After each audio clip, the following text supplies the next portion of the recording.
Almost Nayanamalai வந்தாச்சுங்க. இந்த பாருங்க நயனாமலை போர்டு. இப்போ இங்கேருந்து பார்த்தீங்கன்னா ஒரு கிலோமீட்டருங்க நயனாமலை அடிவாரத்துக்கு. இங்கிருந்து தான் நம்ம வந்தோம். கீழே இருக்குது பாருங்கள், அங்கேருந்து நம்ம வந்து மேலே வந்திருக்கோம். இந்த சன்னதி இருக்கும் இல்லையா, இந்த சன்னதியிலேருந்து அப்படியே தொங்குமா. பெருமாள் வந்து தொங்குவாரா? ஓ பாருங்க, எவ்வளோ பெரிய பூரம் கடிச்சதுன்னா என்ன ஆகும்? இந்த மாதிரி பூரான பார்த்ததே இல்லை. கோவிந்தா கோவிந்தா கோவிந்தா. ஹலோ ஹாய், எல்லோரும் எப்படி இருக்கீங்க? நல்லா இருக்கீங்க நம்புறேன். நான் தான் உங்கள் நோ ஃபேஸ் ரைடர். நம்ம சேனல் ட்ராவலர் சேனல். நம்ம சேனலுக்குள்ளே புதுசாக வந்தால் லைக் பண்ணுங்கள், ஷேர் பண்ணுங்கள், சப்ஸ்கிரைப் பண்ணுங்கள், மறக்காம அந்த பெல் ஐக்கானை கிளிக் பண்ணுங்கள். வாங்க வீடியோக்குள்ளே போகலாம். என்ன ஃபாரஃப், இன்னைக்கு எங்கே போகிறோம் அப்படின்னா, சேந்தமலம் டிஸ்ட்ரிக்டில் நயனாமலைன்னு சொல்லிட்டு ஒரு பெரிய மலை இருக்குது. ஸோ அந்த மலைக்கு தான் நம்ம இப்போ போக போகிறோம். என்ன திடீர்னு வந்து சம்மந்தமே இல்லாமல் நயனாமலைக்கு போகிறீங்க அப்படின்னு கேட்டிங்கன்னா, புரட்டாசி பிறந்துருச்சு. புரட்டாசி மாதம் நம்ம பெருமாள் கோயிலுக்கு மலை ஏறி போய் பார்த்தா ரொம்ப நல்லது அப்படிம்பாங்க. ஸோ ரொம்ப நல்லதுன்னு சொல்கிறாங்க. அதுக்கு பின்னாடி இருக்க அறிவியல் காரணத்தையும் ஆன்மீக காரணத்தையும் நான் வந்து மோட்டோ விளாகிங் பண்ணும்போது நான் உங்கள்கிட்ட சொல்கிறேன். ஸோ புரட்டாசி மாதம் என்ன ஃபாரஃபே, நம்ம ஃபேமிலியில் இருக்க எல்லாருமே ஏதாவது லோக்கலில் இருக்க ஒரு பெருமாள் கோயிலுக்கு போயிட்டு சாமி கும்பிட்டுவாங்க. நிறையா பெனிஃபிட்ஸ் இருக்குது. நம்ம உடம்ப நாம் தான் பார்த்துக்கணும். ஸோ அது எதனால போகிறேன், என்ன பெனிஃபிட்ஸ் இருக்குன்ட்டு நான் மோட்டோ விளாகிங் பண்ணிவிட்டு ஒன்று ஒன்றா உங்கள்கிட்ட சொல்கிறேன். இந்த வீடியோ ஸ்கிப் பண்ணாமல் பாருங்கள். இந்த வீடியோ வெறும் என்டர்டைன்மெண்ட் மட்டும் கிடையாது, நம்ம உடம்பு சார்ந்து நிறையா நான் பேசுவேன் உங்கள்கிட்ட. ஸோ அதனால் வந்துட்டு வீடியோவை ஸ்கிப் பண்ணாமல் ஃபுல்லாக பாருங்கள். ஓகே, வாங்க போகலாம், வீடியோக்குள்ளே போகலாம். கிளம்பியாச்சு நயனாமலைக்கு. ஸோ நம்ம இப்போ கிளம்புனா மணி கரெக்டாக பார்த்தீங்கன்னாக்கா 12 மணி. போனால் இப்போ ஜெகஜோதியாக இருக்கும். அவ்வளோ பேர் இருப்பாங்க, மேலே ஏறிட்டு இருப்பாங்க அவ்வளோ பேர். ஏன் வந்து வேலை வெட்டி இல்லாமல் அவ்வளோ பேர் அங்கே ஏறுறாங்க அப்படின்னா, அதில் வந்து நிறையா வந்து ஒரு விசேஷம் இருக்குது. நம்ம இப்போ வண்டி ஸ்டார்ட் பண்ணிட்டு அப்படியே போயிட்டு நான் உங்களுக்கு ஒன்று ஒன்றா சொல்கிறேன்.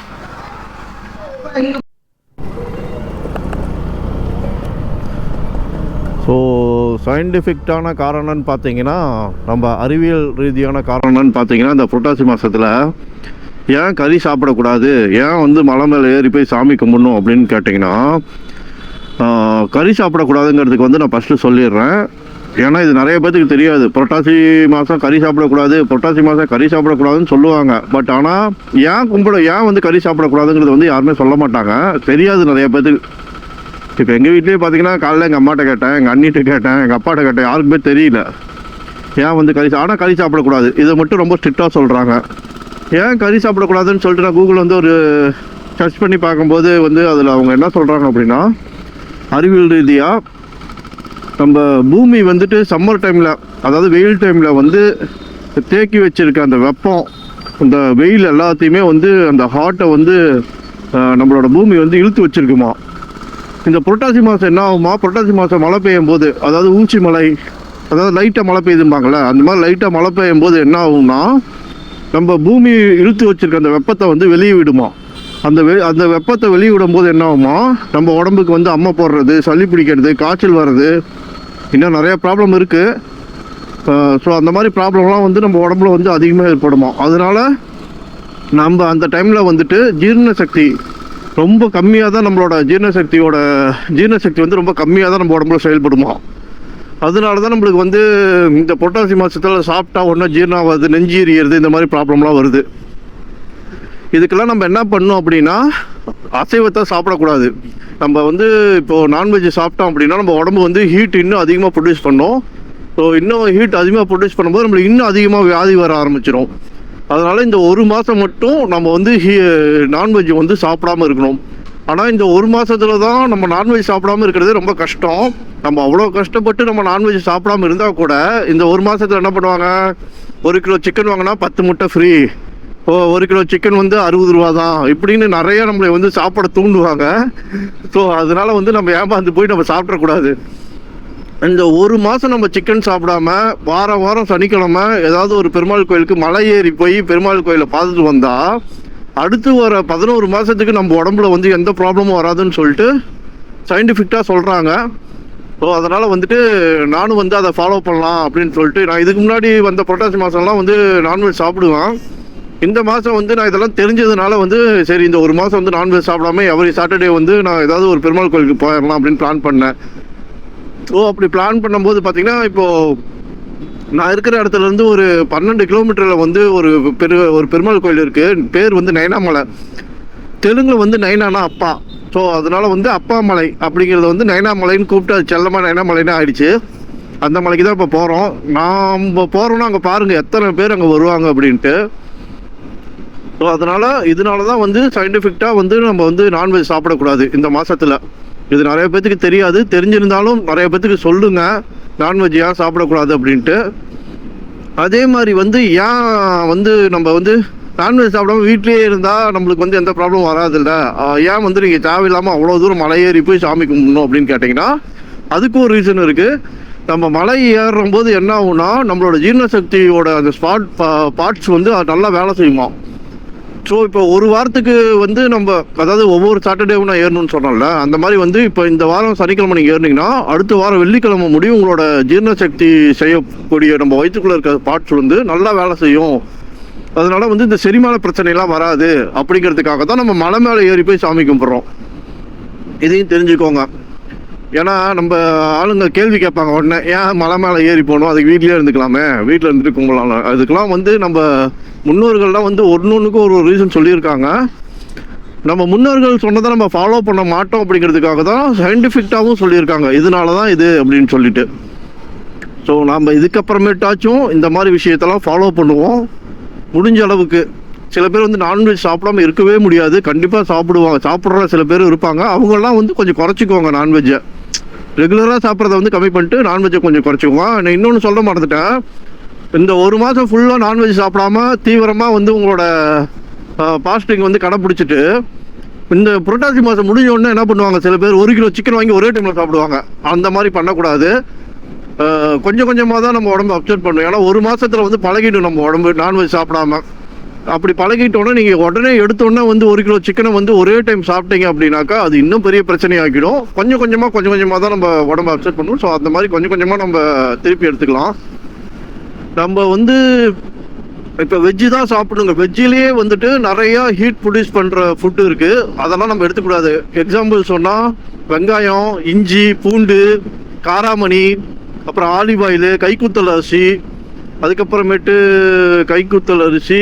அது ஃப்ரூட்ஸில் பார்த்தீங்கன்னா இன்னும் நிறையா இருக்குது. ஃப்ரூட்ஸில் பார்த்தீங்கன்னா மேங்கோ, அப்புறம் பைனாப்பிள், இந்த மாதிரி ஐட்டம்ஸ். இது வந்து நீங்கள் அதிகமாக ஹீட் ப்ரொடியூஸ் பண்ணுற ஃபுட்டு எதுன்னு சொல்லிட்டு நீங்கள் கூகுளில் போட்டிங்கனாவே உங்களுக்கு எல்லாமே வந்துடும். நீங்கள் அதை வந்து சர்ச் பண்ணி பார்த்துட்டு அதை வந்து சாப்பிடாதீங்க. இப்போ சொன்னது சயின்டிஃபிக்கான ரீசனு.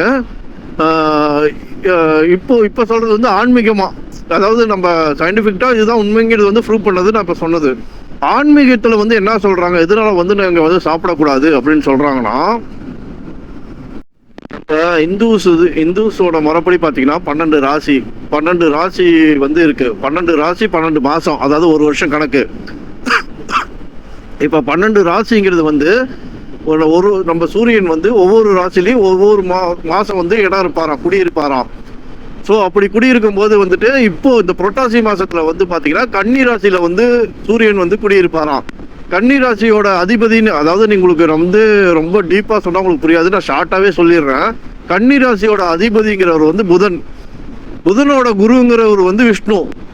ஸோ இந்த மாதம் வந்து நம்ம ஏன் வந்து நான்வெஜ் சாப்பிடக்கூடாது அப்படின்னா,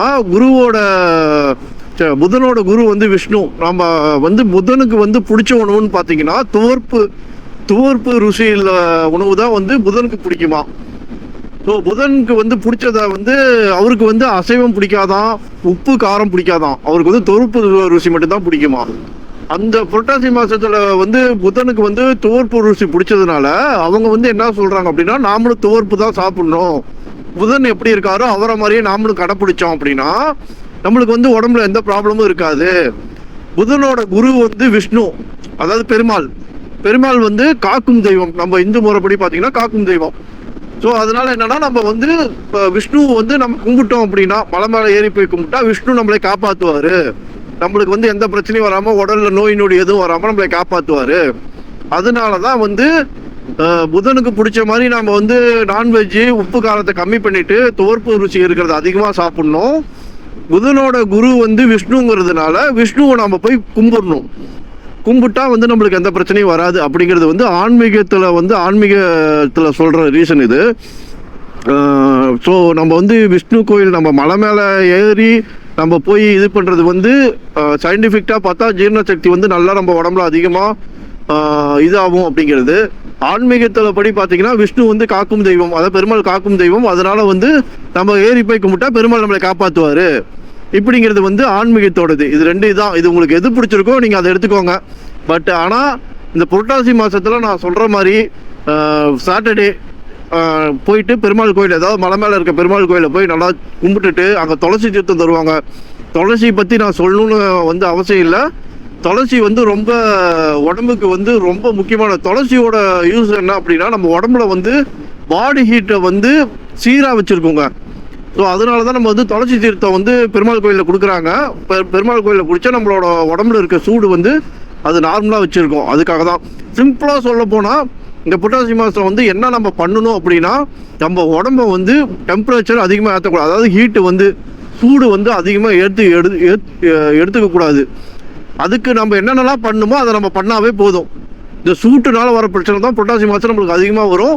இப்பயே ரீசனாக பார்த்தீங்கன்னா நிறைய பேத்துக்கு ஃபீவர் வர ஆரம்பிச்சிருச்சு. அவங்களுக்கெல்லாம் வந்துட்டு என்ன அப்படின்னா இந்த மாதிரி நான் சொன்னதெல்லாம் கொஞ்சம் ஃபாலோ பண்ணுங்கள், சரியாக போயிடும். துளசி அதிகமாக சாப்பிடுங்க. இந்த மாதத்தில் வந்து சரி நான்வெஜ்ஜில் வந்து என்ன சாப்பிடக்கூடாது, வெஜ்ஜில் என்ன சாப்பிடக்கூடாதுன்னு சொல்லிட்டேன். என்னென்னலாம் நீங்கள் சாப்பிட்லாம் ரொம்ப நல்லது இந்த மாதம் அப்படின்னு பார்த்தீங்கன்னா நிறையா தண்ணி குடிங்க, நீர்மோர் குடிங்க, வெள்ளரிக்காய் குடிங்க, ஆலிவேரா அதான் கத்தாழை ஜூஸ் போட்டு குடிங்க, லெமன் ஜூஸ் குடிங்க. இந்த மாதிரி வந்து அதிகமாக நம்ம உடம்புக்கு குளிர்ச்சி தர பொருள் வந்து இந்த மாதம் மட்டும், இந்த ஒரு மாதம் மட்டும் அதிகமாக எடுத்துக்கோங்க. இப்படி நீங்கள் எடுத்துக்கிட்டிங்கனாவே உங்களுக்கு வந்து எந்த ப்ராப்ளமும் வராது. ஸோ மோட்டோ விளாகிங்கில் எல்லாருமே ஒரு மாதிரி சொல்லியிருப்பாங்க. நான் வந்து இந்த மோட்டோ விளாகிங்கில் உங்களுக்கு இதெல்லாம் சொல்லணும்னு கொஞ்சம் நினச்சிட்டே இருந்தேன். ஏன்னா இது வந்து நிறைய பேத்துக்கு தெரியறது இல்லை. புரட்டாசி மாதம் சாப்பிடக்கூடாதுன்னு மட்டும் தான் தெரியுது, ஏன் சாப்பிடக்கூடாதுங்கிறது தெரியுது. எனக்கே நேற்று நைட்டு முடியும் தெரியாது. ஸோ இன்றைக்கி தான் நான் தெரிஞ்சுக்கிட்டேன். நான் தெரிஞ்சுக்கிட்டதை நம்ம ஃபேமிலியில் இருக்க எல்லாத்துக்கும் சொன்னால் கொஞ்சம் யூஸாக இருக்கும்னு சொல்லிட்டு தான் நான் இதெல்லாம் உங்கள்கிட்ட ஷேர் பண்ணிக்கிறேன். மற்றபடி ஒன்றும் இல்லை. நம்ம இப்போ வந்து இந்த 2 ரீசனையும் பார்த்தாச்சு. இப்போ வந்து நம்ம மலை மேலே ஏறலாம். ஏன்னா ஊருக்கே உபதேசம் பண்ணிட்டு நாம் அதை பண்ணாமல் இருந்தால் வீட்டுக்குள்ளேயே உட்காந்து நான் இதை சொல்லியிருக்க முடியும் உங்கள்கிட்ட. ஏன் வந்து இப்போ நான் வந்து மோட்டோ விளாகிங் பண்ணிட்டு சொல்கிறேன் அப்படின்னா நான் போகிறேன்.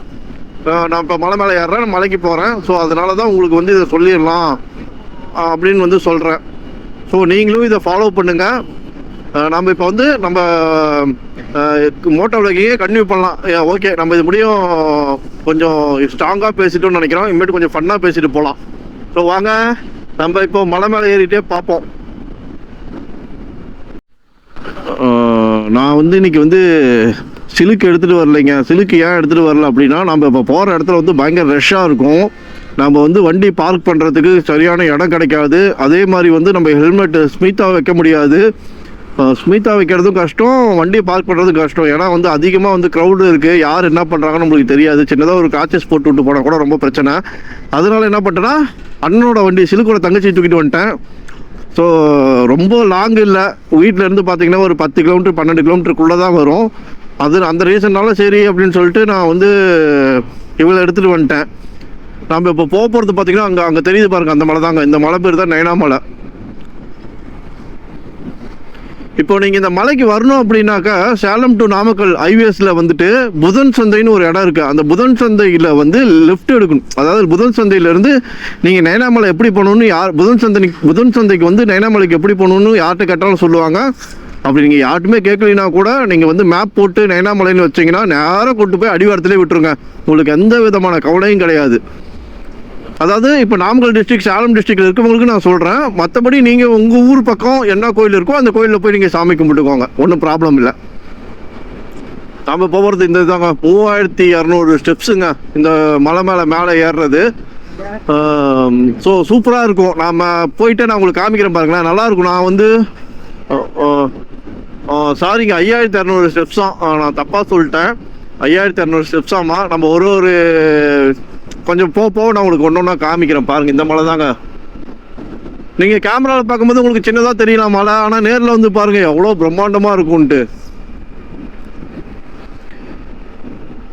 நான் முடிஞ்ச அளவுக்கு எப்பயுமே நம்ம சேனலில் போடுற வீடியோ வந்து ரொம்ப லென்த்தாக போயிடக்கூடாது, ரொம்ப ஷார்ட்டாக போட்டுடணும்னு நினைப்பேன். பட் ஆனால் இந்த வீடியோ வந்து கொஞ்சம் லென்த்தாக இருக்குமோன்னு நினைக்கிறேன். ஏன்னா வந்து இதில் வந்து எதையுமே நான் வந்து அதிகமாக வந்து கட் பண்ண முடியாது.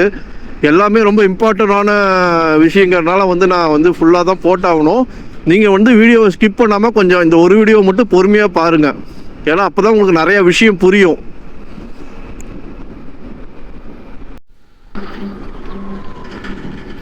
ஆல்மோஸ்ட் நைனாமலை வந்தாச்சுங்க. இந்த பாருங்க நைனாமலை போர்டு. இங்கேருந்து பார்த்தீங்கன்னா ஒரு 1 கிலோமீட்டருங்க நைனாமலை அடிவாரத்துக்கு. ஸோ நம்ம போயிட்டே இருப்போம், ஏன்னா டைம் வேஸ்ட் பண்ண வேணாம்.